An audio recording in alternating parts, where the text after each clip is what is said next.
Now, you can, whenever you're uploading files, you can upload multiple files at the same time. So I'm going to, I was working on some stuff here. I'm just going to grab a few files. Some of these are have similar names, but going through here and it uploads the files.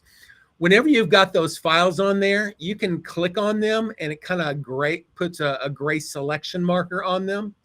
Whenever you do that, you have the ability of coming here and tagging multiples at the same time. So maybe, I've uploaded some documents that are specifically tailored to Abigail for a buyer's packet that we're going to send out. I've uploaded them all. I can come here, I can select buyer's packet and click on save. And now it adds that buyer's packet tab to all those documents that I just uploaded.